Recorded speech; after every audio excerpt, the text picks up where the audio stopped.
Di Matan misalnya diterangkan zaman Matan penyembelian itu harus pakai bismillah. Kalimat harus ini harus dengan arti taruhan sah tidak sah, apa harus sebagai etika, apa harus sebagai supaya kebiasaan baik ini bertahan. Saya ulang lagi ya, misalnya Pak Arifin dawuh teng jenengan cung nyembelih pitik kudu maca bismillah.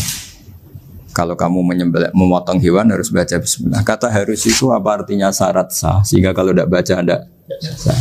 Apa keharusan dalam makna etikanya harus baca bismillah. Jadi urusannya hanya apa? Etika atau afdoliyah. Atau kita tidak ingin kultur baca bismillah itu hilang. Sehingga barang tidak wajib pun kita wajibkan supaya kultur baca bismillah itu tidak hilang. Nah Imam Syafi'i itu milih yang tidak wajib. Itu hanya urusan etika. Sehingga dhabihatul muslim meskipun nggak baca bismillah baik secara sengaja maupun lupa tetap halal ya, tetap sah, tetap halal. Tapi beberapa ulama mengatakan baca bismillah itu wajib dan menjadi syarat sah. Ya kira-kira karena pamit tadi, yang beri nyawa itu Allah, kok apa yang menghilangkan nggak pamit, sudah menghilangkan nyawanya ayam dimakan lagi. Wah itu selingkuhannya kan masih marah itu. Selingkuhannya, pacarnya, anaknya, cucunya itu kan marah itu. Tapi kalau pamit yang punya kan dah. Coba kalau ayam cantik yang pas kamu sembelih itu lanangannya kan mangkel itu. Kalau kebetulan sudah tua kan sekarang-karmu kan gitu. Jadi apa? Itu yang tahu Sarah. Saya ulang lagi yang tahu Sarah karena ini sudah jelimet. Sudah jelimet. Sehingga nggak ada kitab matan yang Indo kecuali disarai. Dulu ada kitab namanya Takrib karangannya Abi Suja. Terus disarai kecil sekali oleh Fathul Qorib. Ya oleh Ibnul Qasim Al-Huzi itu. Terus disarai lagi oleh Bajuri. Jadi Bajuri itu sudah sarhun ala sarhin warifin, sudah sarhun ala sarhin, bukan sarhun ala matnin tapi sarhun ala sarhin. Nah, kenapa memang kita butuh itu? Saya ulang lagi kita butuh itu. Nah, kenapa butuh? Ya karena mau tidak mau. Saya ulang lagi mau tidak mau. Karena matan itu seperti itu. Misalnya matan cerita. Yang dikatakan menyembelih itu apa? Ya nyembelih itu ya nyembelih. Nyembelih itu memotong hewan. Terus motongnya dari mana? Kalau kamu motong hewan dari mana coba? Dari belakang atau dari depan? Dari mana? Depan misalnya. Pertanyaannya, ketika dari depan itu paling penting terpotong al-hulkum wal mari misalnya. Yang satu majrur to'am, yang satu majrur ruh ya gitu, majrur nafas. Tapi andekan dari belakang gimana? Tapi tetap terpotong. Mulai ribet kan? Kalau kubu sebelah kan enak, pokoknya nggak sunah Rasul seperti itu, nggak mau debat. Tapi kita tidak, cara berpikir tidak gitu. Ini kan status hukumnya halal apa haram ketika ada orang motong hewan dari belakang. Nah, terus kita berdebat kan, mesti berdebat itu mau dibilang haram, nyatanya memenuhi syarat apa tadi pemotongan, hukumnya kena, amarinya kena. Mau dibilang halal, jangan-jangan pitiknya sudah pingsan, sudah mati karena dogrok-dogrok dari belakang. Nah, itu terus ulama debat, nah, kan mungkin juga, ya kan? Pitiknya sudah setengah kena corona, pingsan terus, ya kan? Sudah pingsan terus digorok. Nah seperti ini mau tidak mau kita harus detail. Detail artinya yang dikatakan menyembelih itu apa? Ya nanti tak bacakan tabir-tabir di Bajiria sekaligus ijazah untuk jenengan semua. Saya tadi alhamdulillah ketemu Pak Arifin lama, ngendikan panjang lebar tentang pentingnya ilmu. Yang dikatakan menyembelih adalah mematikan hewan yang hidup dengan kaifiyah syariah. Saya ulang lagi, mematikan hewan yang hidup dengan kaifiyah syariah. Nah kalimat hidup ini mulai masalah. Hidup yang apa?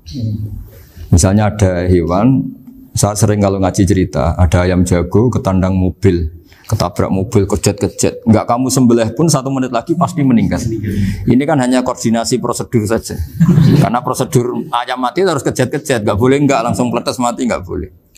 Nah pertanyaannya ketika kejet-kejet ini kamu sembelih, itu halal apa enggak? Wong andekan enggak disembelih juga sudah mati. Artinya enggak penyembelihan ini kan tidak memberi kontribusi pematian, tapi enggak ngefek. Gitu. Makanya terus ada perdebatan. Ada hayatun mustaqirrah, ada hayatun ittiroriyah, ada harokatu masbuh. Itu kalau nggak sarah tidak bisa. Lalu pertanyaan nakalnya begini. Saya itu betul pernah ngalami itu. Wayam jago itu kan mahal, apalagi kalau Bangkok kan. Saya pas jalan-jalan sama anak saya, sama jalan-jalan mau ke pasar itu di pertolongan tuar mak. Kusik halal tau ora? Karena tanya orang awam, halal kata saya. Gitu. Padahal andai kan dari disembelih ya pasti mati. Suatu saat ada yang mengkonfirmasi lagi. Saya bilang kalau kiai ya tidak pantas makan ayam gitu, tapi kalau kamu tidak kiai ya pantas saja. Daripada rata halal lo geremeng eman kan ribet.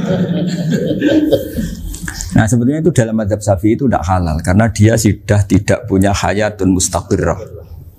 Karena tadi setengah menit lagi atau 1 menit lagi pasti mati. Kan dia belum mati karena koordinasi Israel saja, tetap yang ngambil itu. Tetap kan nggak segampang itu kan, tetap prosedur apa? Jalankan SOP. SOP-nya harus ada. Nggak boleh mati selonang-selonang itu, nggak boleh. Tetap ada SOP kata Pak Arifin ada SOP.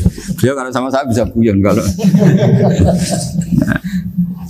Nah, tapi misalnya nanti pertanyaan, tapi dalam mazhab Maliki itu diabaikan. Hayat mustaqirrah, hayat ittiroriyah, hayat itu diabaikan. Cara berpikir Imam Malik lebih matematis. Kalau nggak disembelih itu matinya berapa menit? 1 menit lagi. Gara-gara disembelih dia mati sekarang. Berarti eksekutornya ya peso itu. Ya berarti peso itu memenuhi kriteria mematikan sesuatu yang masih hidup, hewan yang hidup dengan cara syar'i. Jadi andai kan ada rapat malaikat, matinya karena apa? Coba? Karena peso apa karena kecelakaan? Karena peso. Ya kan? Karena kalau nggak tanpa peso nunggu 1 menit. Gara-gara disembelih langsung terjadi sekarang. Nah karena hukum halal ini yang menarik dan menguntungkan. Di bab ini orang jadi Malikiyah semua. Mana maksudnya ya? Jadi kita ini sebetulnya Syafi'i pecundang gitu. Syafi'i partai politik. Jadi kalau sedang tidak menguntungkan ya tidak. Kata siapa kita Syafi'i banget? Tidak juga itu. Ya, jadi karena tadi ya kalau pada level apa? Pada level perdebatan ulama itu ada tadi ya, ada seperti itu, ada hayatun mustaqirrah, ada hayatun ittiroriyah, ada harokatul masbuh. Jadi tak baca ya supaya dapat barokahnya ulama ya. Jadi tak baca redaksinya ini di halaman, terus kitab ini saya tinggal sebagai amal saya, keluarga saya, sebagai penghormatan saya sama Habib Ali, Habib Qures, Habib Hussein semuanya, Pak Arifin dan Bismillahirrahmanirrahim. Wa'lam. Ini halaman 562. Ikutnya bab kita buah kami Sayyidi wa Dzabai. Ya jadi nanti yang apa, mungkin kalau beda halaman cari di babnya apa? Kalau beda halaman cari di babnya. Karena kadang beda halaman warifnya. Kalau cetakan sekarang enggak. Beda. Iya, kadang beda juz pun. Kayak Ikhya sekarang tuh sampai 6 juz. Zaman kita ngaji kan 4 ya. Sekarang ada yang 6, ada yang ribet cetakan sekarang ya. Di atas ada 10. Satu Ikhya itu. Hurufnya dibesarin. Ikhya biar. Iya, ada yang sama. Karena ngerti ya, zaman akhir paling sudah agak buta huruf. Saya tuh dulu punya guru terakhum sudah sepuh. Itu baca gini nggak bisa, Pak. Jadi kalau di kelas harus dituliskan pakai spidol. Mulang Minhajul Abidin, sudah sepuh sekali. Kalau ngajar itu nggak bisa jalan, udah pakai becak. Itu yang nulis agak kurang ajar. Nulis CD gitu cepet bar. Jadi kadang itu apa itu? Beliau masih semangat, tulisannya habis. Loh kok sentek jeng? Terus ya wes ya. Jadi nulisnya di HVS baru dulu. Ya cepat selesai. Iya. Nah kalau beliau pakai kitab sudah enggak berso itu. Anak-anak wah nulis sidik benang ber. Ribet. Saya ulang lagi ya. Jadi yang mau saya baca tadi itu logika fikih ya. Fikih itu berpikir ya. Di mana-mana namanya menyembelih itu apa? Dari hidup dimatikan dengan kaifiyah syariah. Kaifiyah syariah ini tidak boleh kamu nyontohkan harus disembelih, keliru juga. Karena untuk hewan yang berat atau hewan liar cukup dipanah asal ma'an harodama yang bisa ngalirkan apa? Darah. Jadi makanya saya umumkan bikaifiatin syariah ma'rifiyah kan tidak harus motong kan bentuknya. Kalau hewan liar kan atau sapi kurban liar kan, sapi kurban ucul liar kan boleh dipanah, boleh macam-macam. Nah kalau tembak bisa diperdebatkan karena ada unsur api ma'rifiyah. Jadi bisa debat. Meskipun ada yang bilang boleh tapi bisa debat lagi kan? Karena ada unsur apa? Api ma'rifiyah. Iya. Tapi ini saya cerita umumnya bikaifiatin syariah. Nah, karena kalimat hewan hidup, ada kalimat hidup. Hidup yang apa kan pertanyaannya? Hidup yang sudah kejet-kejet, misalnya sudah koma, sudah kena corona, disentak istrinya itu. Apalagi ayamnya menyaksikan pasangannya diselingkuhi, wah itu sudah stroke itu dia. Itu. Nah itu. Makanya kalau orang suka macam-macam itu kayak ayam makanya itu. Saya baca ya. Bismillahirrahmanirrahim. Wa'lam annahu yujadu fi ibaratihim hayatun mustaqirrah, hayatun mustamirrah, harakatu mazbuh. Wa yuqalu aisyu mazbuhin. Wal farqu bainaha annal hayata al mustaqirrah yakunu ma'aha ibsarun bi ikhtiyarin wa nutqun bi ikhtiyarin wa harakatun ikhtiyariyah. Wal hayat al mustamirah ya allati tastamiru ila khurujir ruh minal jasad. Wa harakatul masbuh ya allati la yabqa maha ibsarun bi ikhtiyarin wala nutqun bi ikhtiyarin wala harakatu ikhtiyariyah. Bal yakun maha ibsar wa nutqun wa harakatun ibtirariyah ini. Wa ba'duhum farraqa bainahuma. Sampai saat terus ini. Jadi ini perbedaan-perbedaan pandangan ulama. Nah, Imam Malik itu mengabaikan semua istilah itu. Sing penting pas mbok sembelih iku kecelok urip, cara wong Jawa iku kecelok urip. Cek hayat mustaqirrah, cek ittirariyah, cek harakatu mazbuh, pokoknya kecelok urip. Ini kecelok urip bisa dibilang masih hidup.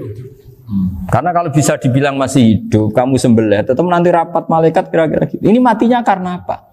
Karena kecelakaan. Oh, kalau kecelakaan 1 menit lagi matinya dong. Tapi kan matinya sekarang ya karena disembelih. Nah tadi saya bilang sebenarnya mazhab Syafi'i itu tidak seperti itu. Karena Imam Malik menghalalkan, biasanya penggemarnya lebih banyak di bab bangsa halal itu kan. Penggemarnya masih banyak. Tapi ya sudahlah, itu masih ahli sunnah karena salah satu dari mazhab 4. Tapi logikanya juga masuk.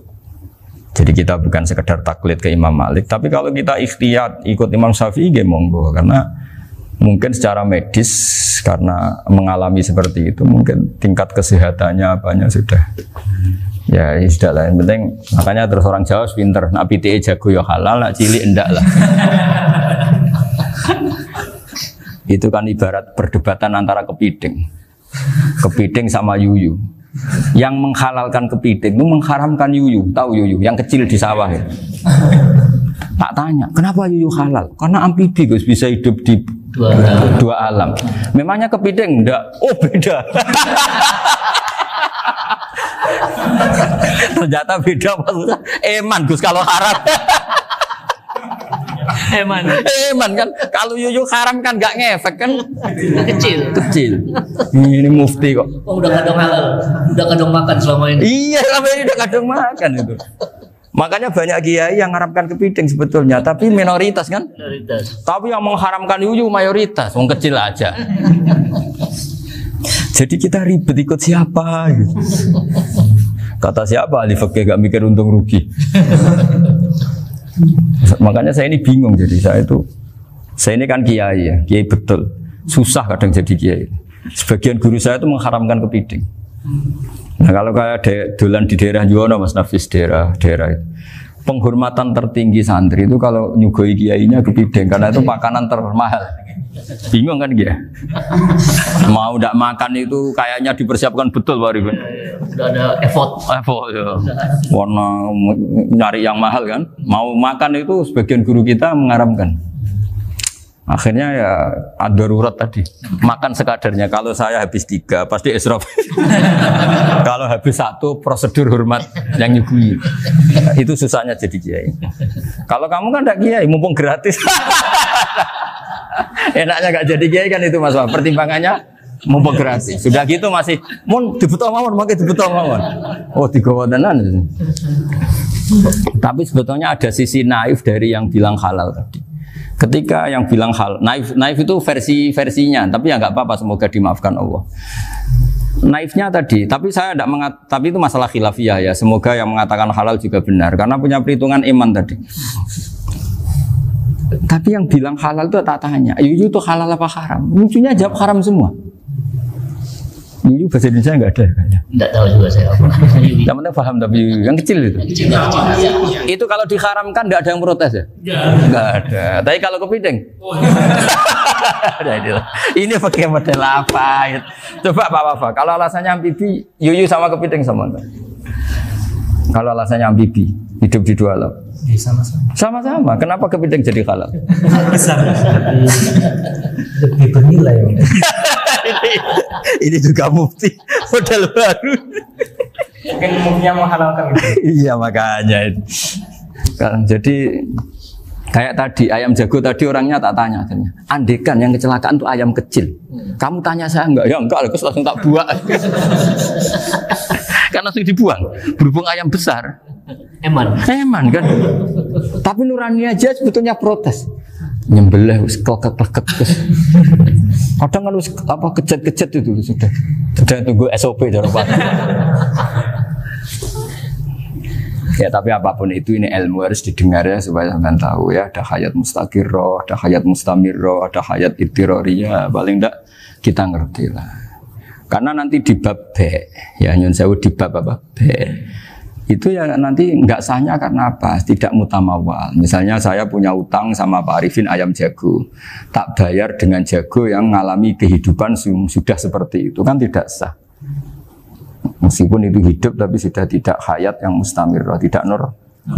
Jadi ilmu itu apapun tidak cocok kita karena beda mazhab misalnya, tetap sebagai apa? Ilmu.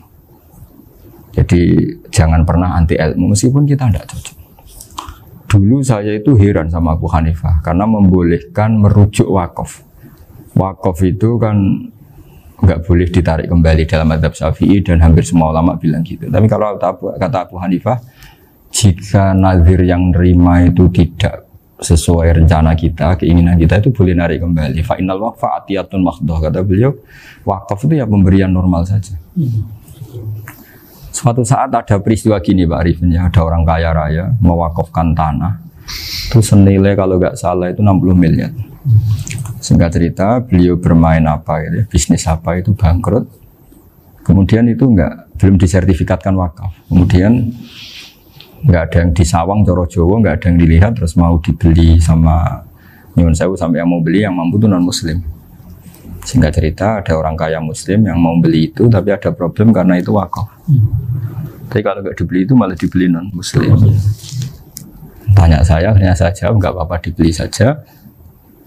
Ikuti mazhab Abu Hanifah. Karena kalau mazhab Syafi'i itu nggak sah semua pembeliannya. Tapi apa artinya mazhab kalau kita berpikir nggak sah tapi yang jual melakukan? Nah itu yang nggak dipikirkan oleh orang-orang fikih yang di Menara Gading. Apa gunanya kita bilang nggak sah, tapi yang punya tanah tadi tetap menjual. Karena tidak mengindahkan hukum itu, mau apa? Makanya saya bilang bagi tentang Gus itu nggak ada kaulnya dalam mazhab Syafi'i. Saya bilang kamu mengharamkan itu tidak ada gunanya karena itu tetap dilakukan. Jadi kita pertimbangannya ndak itu, daripada dikuasai situ mendingan kita. Betul. Nah itu sisi-sisi fikih. Makanya ini kita ngaji fikih ndak segampang itu memberi fatwa karena pertimbangannya banyak Pak. Ndak hitam putih gitu maksud saya, ini cerita. Jadi nanti kamu ngerti. Jadi mau apa coba? Itu kan ibarat gini. Hukumnya kita ngajar perempuan itu masalah sebetulnya secara karena itu ajnabiyah.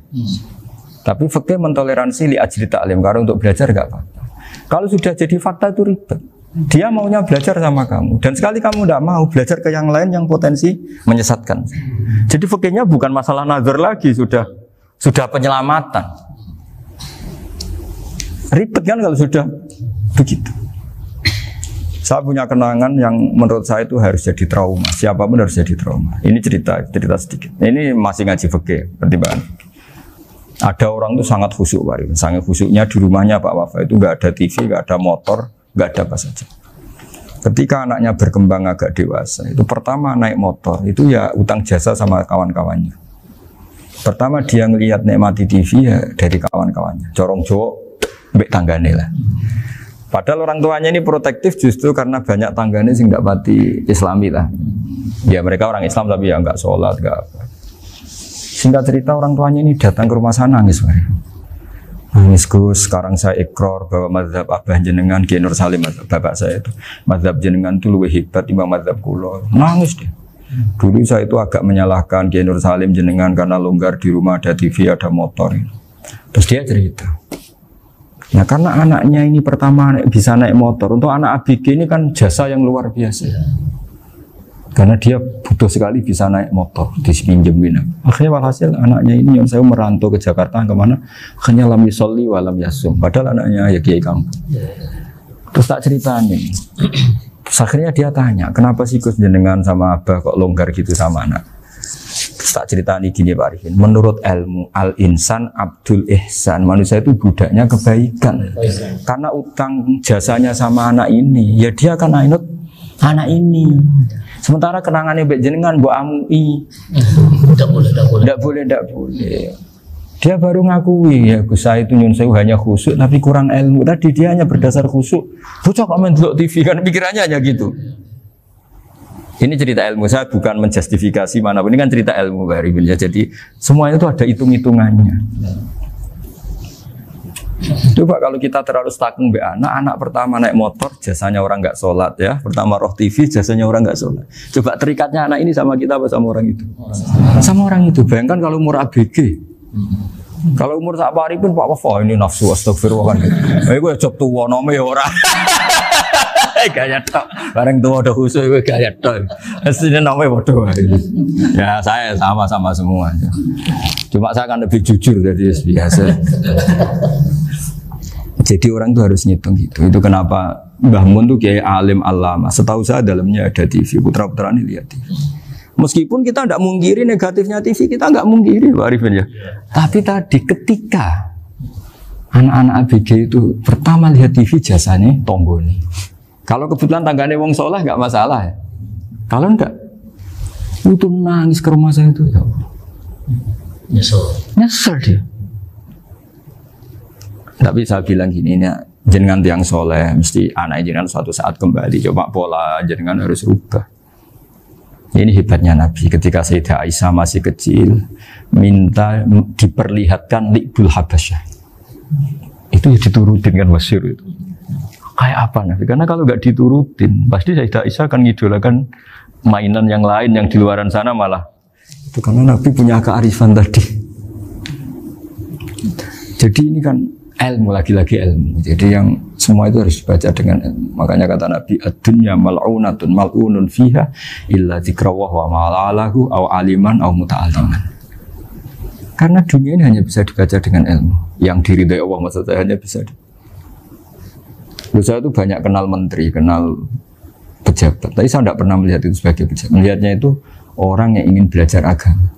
Karena sekali salah melihat, yang hidup itu tamaknya Pak Arifin. Yang hidup kan tamaknya. Saya kenal orang kaya kok melihat kayanya, yang hidup itu tamaknya, ingin dapat ini. Tapi kalau melihat itu sebagai hamba Allah yang ingin belajar, insya Allah kita selamat dari tamak. Meskipun kita ya manusia tidak sempurna. Setidaknya ketika dia lomo atau tidak lomo, nyalami template apa tidak ngefek, karena kita melihat ini mau belajar. Tapi kalau kamu didorong tamak, katanya orang kaya ternyata nggak tahu haknya kiai, ribet kan? Ribet. Ya kalau kamu punya santri cantik ya lihat itu sebagai santri kamu. Jangan melihat ini mau nggak sama saya, kalau enggak ya wah ya ribet kalau gitu. Ini anak-anak muda harus dilatih ikhlas, baru bahaya ini santri-santri sampean kalau nggak dilatih ikhlas ini bahaya. Karena ini belum punya penggemar pejabat, paling ya anak-anak yang ya tadi ABG. Jadi lah Sarah kembali lagi Sarah itu membicarakan itu detail. Jadi ya makanya kenapa orang mati yang lahir langsung meninggal itu nggak wajib disolati. Alasannya di fikih ya lucu. Karena dikatakan sholat mayit, di mana-mana mayit itu sabakohu hayatun. Di mana-mana namanya mati itu terdahului oleh hidup. Nah ini nggak pernah hidup langsung mati. Jadi begitu ya kadang lucu. Ya gitu aja alasannya. Kamu nyolati apa? Mayit. Kenapa kok mayit? Jadi mayit itu namanya mayit Orang mati. Orang mati artinya pernah Hidup. hidup. Nah itu sarah. Jadi ketika matan hanya cerita wasiktu alladzi lam yastahila, enggak pernah nangis, lam yusalla alaihi. Sarah bilang mergo ora tahu urip. Kalau enggak pernah hidup berarti enggak bisa dikatakan mati. Kayak sampean miskin itu kan enggak bisa dikatakan bangkrut. ya, ya miskin aja gitu loh. Kan gitu ya. Karena nggak pernah kaya. Enggak udah kaya. Kayak Mas Nafis nggak bisa dikatakan, oh itu Qur'annya lupa gimana? Nggak pernah hafal. Jadi yang dikatakan lupa itu pernah hafal. Nggak lupa nggak apa, Gus Qur'annya lupa, gaya nggak pernah hafal, kok bilang apa? Lupa gitu. Nggak boleh Pak Wafa bilang saya ini bangkrut apa? Nggak pernah kaya kok bangkrut kan? Jadi semua itu ada aturannya itu. Nah itu sarah, lagi-lagi sarah. Jadi kita kan banyak yang syarhun ala syarhin. Jadi kayak kitab takrib itu disarai Fathul Qorib. Jadi Fathul Qorib itu sudah sarah. Disarai lagi Bajuri. Nah, itu termasuk cerita itu ya. Cerita-cerita. Kalau baca Bismillahirrahmanirrahim. Ya, wa yakunu qad umma dzukira daf'atan wahidatan la fi daf'ataini. Islam tujad al hayat al mustaqira inda daf'ati saniyah. Amma idza wujidat al hayat al mustaqira daf'at saniyah fayakhilu al masbuhu aidan. Fasartu wujudul hayat al mustaqira fi ibtida'il wati akhir marrah. Wa makharu dzalika inda tulil fasli wa illa fala rafa'a sikina wa ada fawran aw alqaha liqaniya kalatan wa akhadha ghairaha fawran aw saqatat minhu wa akhadha ghairu halan aw qallaba wa qata'a biyama bagi hal al masbuh. Jadi ini masalah sarah. Sarah itu sudah detail. Misalnya gini, kamu motong ayam. Motong ayam harus sekaligus sret jadi. Jangan sampai nyuwun sewu 2 kali. Jangan-jangan misalnya gini, ayam tak potong pas ke kiri separuh. Ya, ke kiri separuh apa hulkumnya. Pak Arifin datang, Assalamualaikum Gus Pak, waalaikumsalam, terus santai jagungan dulu. Jagungan sampai besoknya itu enggak meneruskan. Bareng-bareng balik salam, ingat lagi ayam saya ini. Ketika saya meneruskan ini, potensi ayam ini sudah mati atau sudah hidup yang ini masih mazhab Syafi'i loh ya. Atau sudah hidup yang sudah tidak normal. Artinya apa? Penyembelian kedua yang mengeksekusi tadi sebenarnya mengeksekusi barang mati. Yang penyembelian pertama tidak bisa dikatakan penyembelian karena tidak sampai mati. Penyembelian kedua berstatus setengah mati. Nah, kalau seperti itu maka haram. Kecuali itu dilakukan secara fauron. Fauron dicontohkan nyembelih ternyata pesunya kedul terus ngambil yang lain, tapi fauron langsung atau terjatuh ngambil langsung. Ya itu boleh karena ditoleransi. Tapi kalau kalam ajnabi kata tadi omongan Pak Arifin. Seperti Pak Arifin, alhamdulillah sih. Jaminan mau rawuh. Dari ayamnya asem mana? Ini harus sebar. Ini orang ngawur betul. Jadi, lah itu sarah. Bicara sampai detail itu sarah. Jadi ada sekian kemungkinan. Jadi ya, jadi termasuk yang diandaikan apa? Nah, hayat mustaqirah itu batasnya yakunu maha ibsorun bi ikhtiyarin wa nutkun bi ikhtiyarin wa harakatun ikhtiyariyah. Hayat mustaqirah itu kalau dia betok-betok itu ya karena karepnya. Maksudnya gini, gamane cara roh pitik wedok engkek ya cek karepe dhewe. Cara dia melihat peso itu karepe ya masih lari. Jadi misalnya ada ayam. Ayam kita sembelih baru luka sedikit. Belum sampai andaikan dibiarin ya mungkin suatu saat sembuh, luka. Terus melihat kamu lari ketakutan karena kamu dianggap gladiator, killer lah. Nah itu berarti punya hayat mustaqirah. Tapi sudah kalau kamu sembelih karek ngeriwit, roh kue serawedi, ya kan? Mau demo ya sudah agak berkutik, ya dia berarti tidak punya hayat mustaqirah. Gitu. Ya batasannya itu Joro. Nah. Dalam mazhab Syafi'i, syarat sahnya penyembelihan harus hewan itu punya hayat mustaqirah. Nah ini sarah ya, jadi sarah itu lebih jelimet. Nah makanya kenapa tidak boleh nyembelih pakai yang tumpul Mas Nafis? Takutnya ayamnya itu ngalami dohtoh, atau kok ditekek. Misalnya sama nyembelih pakai peso tumpul, ini kini ketekek, takut. Kan dia misalnya ayamnya jantungan, roh peso wis setruk kan, udah gitu ketekek. Nah itu mati dulu pasti itu. Siksa. Jadi pas diongok-ongok dia sudah mati. Jadi nanti kalau di akhirat, sebetulnya saya sudah mati loh, ngawur. Wah, apalagi nganggo keris naga sosro. Wah, itu sudah gereng sakti kan diginikin tok sudah mati kan? Makanya bahaya nyembelih pakai keris-keris sakti karena sebelum terpotong sudah mati saking saksinya apa? Keris itu misalnya gitu. Baru nempel. Makanya nanti suatu saat ada pertanyaan ini, boleh enggak nyembelih ayam orang yang rainya itu sangat? Wah, itu haram. Kena. Oh, itu mesti mati dulu. Kumisen tatonan apa? Ya algojo. Iya kayak algojo. Ayamnya jenis apa? Stroke ya? Jenis penakut. Pas mau disembelih tidak mati. Jadi hati-hati ya nyembelih ayam. Jadi kalau orang kampung Pak Arifin ya, orang kampung mudin kampung. Mungkin kalau orang kota sudah nyuwun sewu enggak peduli. Kalau orang kampung itu apa itu Pak Arifin? Kalau nyembelih jago itu sampai apa itu? Ilatnya dikeluarin dong. Oh iya. Apa ya?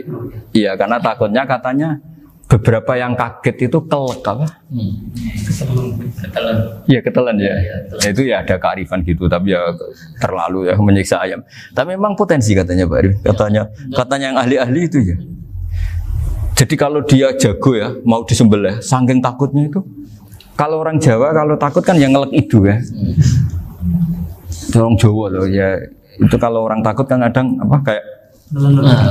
Nah ayam itu nak ketakut. Kadang ininya terus apa? Lidahnya masuk. Akhirnya pas disembelih ini nggak kena. Nah makanya terus banyak mudin yang punya ikhtiar tadi. Pernah lihat Bapak yang ayam jago itu? Ilatnya ditarik, dikeluarin. Ya itu ya tidak wajib, cuma tidak bisa kita salahkan. Tapi kata penyembelih yang ini tak tanya. Eksekutor yang lain, pokoknya rodok dipenegus. Iku seraiso. Saya belum pernah nyembelih ayam karena ini kan selain nggak profesi saya juga nggak mentolonan saya. Tapi ini beberapa kefiah yang penting kita tahu ilmunya. Yang paling pokok itu qatul khulqum wal mari. Ya kira-kira dalan sing digo nafas sama digo makanan tadi. Ya tapi itu tadi caranya. Semua itu harus mengalami atau masih punya hayatun mustaqirah. Nah, takutnya dalam konteks nyembelih yang apa tadi? Saya bilang separuh tadi. Itu jamnya normal enggak, itu sudah jam 11 ini? Jam 10. Cepetan dikit. Oh, jam mati almarhum itu. Itu enggak halal disembelih itu sudah maitah ya. 13, 10, 14 kan. Iya. Saya makanya saya bingung ya jawab. Ya jadi itu Pak Wafa ya pentingnya sarah itu seperti itu. Matan itu kan asal nyembelih saja. Tapi di sarah diterangkan jangan hanya nyembelih, yang disembelih harus ada hayatun mustaqirah, karena dikatakan penyembelihan adalah menghilangkan nyawa dengan cara yang syar'i. Nah, kalau nyawanya saja sudah hilang, bukan nyembelih gitu. Nah potensi itu ada ketika jago kamu sembelih pakai yang tumpul. Ini ada dokhtoh. Loh hewan itu juga kayak manusia loh, karena punya hati. Ketika takut saja mati. Nah takutnya ulama kan ini ngalami dokhtoh. Kayak orang ditekek kan mati kan. Ditekek kaget. Contoh gampang gini. Orang ditekek perempuan kemungkinan mati itu kecil. Karena murni hanya ngalami pernafasan. Tapi nak ditekek gagah tatonan kan terus dua reaksi tubuh. Takut sama gak bisa bernafas. Itu kan lebih cepat apa? Mati. Kira-kira kan gitu. Lah ini sudah takut dongok-dongok itu kan nyiksa. Saya sering ketemu orang yang ahli nyari ular, nyari apa. Itu ya gitu. Filosofinya sama seperti orang perang. Harus bikin takut. Iku kewan Gus nak disuwentak iku telelekan, jare telelekan iku apa Pak Anda bicara bahasa Batawi ini? Orang kaget terus terpaku itu. Apa Teorinya Khalid bin Walid kan gitu. Kalau perang supaya musuh takut. Kamu tahu kami siapa? Gertak gitu. Ayo, ji'na biqaumin yuhibbunal mauta kama tuhibbunal hayat. Kita ini bawa pasukan yang mereka mencintai mati kayak kalian mencintai hidup. Pasukan kami ini wah darwis, berani modar ya wis gitu. Kira-kira gitu kalau bahasa Jawa itu. Berani mati. Akhirnya musuhnya kan nah, di antara syaratnya perang kan gitu, harus bikin musuh itu takut, gemeter. Nah istilah lelekan itu gampang gitu loh. Lelekan itu pokoknya tadi loh Arifin, kepaku tadi. Nah agak berkutik. Paham ya? Nah jangan-jangan ayam yang kita sembelih mau wis wedi dongok-dongok mati duluan gitu. Nah makanya terus kata musannaf kalau bisa itu wa yakunu madzukira bidafatin wahidah. Kalau itu usahakan sekali jadi. Tapi itu bukan berarti syarat sahnya harus sekali jadi. Kira-kira karena tadi gak kebayang kan kalau baru separuh tak Assalamualaikum Gus Pak, waalaikumsalam Pak Arifin, sebuti kabarnya. Baru itu terus ingat, diteruskan lagi. Kemungkinan ini sudah mati apa? Nah makanya ya tapi lagi-lagi ini sarah ya tak baca Bismillahirrahmanirrahim wa yakunu qad umadzukira daf'atan wahidatan la fi daf'ataini fa innahu yahrumul masbuh hina itu. Kalau 2 kali, tapi 2 kali maksudnya yang 1 kali ini mengakibatkan kematian. Dikatakan penyembelian belum sempurna, dikatakan hidup toh nanti pasti mati, berarti tidak mengalami hayatun mustaqirrah. Paham ya? Jadi ini semoga dapat barokah dari para ulama. Jadi saya mohon nanti Pak Wafa, Pak Muntaha, teman-teman jangan hanya baca matan ya, pada level alim itu harus baca syarah karena matan itu nyuwun sewu tidak cukup untuk menjawab sekian kemungkinan. Nah syarah itu sono fardul masalah. Ya Pak Arifin ya mengandekan masalah meskipun belum terjadi ya pengandaian sehingga nanti kalau terjadi kalau militer itu apa? A, B ya? Alternatif gimana? Kalau strategi itu kan ada sekian A, B, C. Kalau A gagal, B sudah siap. Oh militer. Jadi kalau masuk surga pintu 1 nggak bisa, itu kedua. Lewat teras Gus. Ini sembrono. Bagi Al-Fatihah.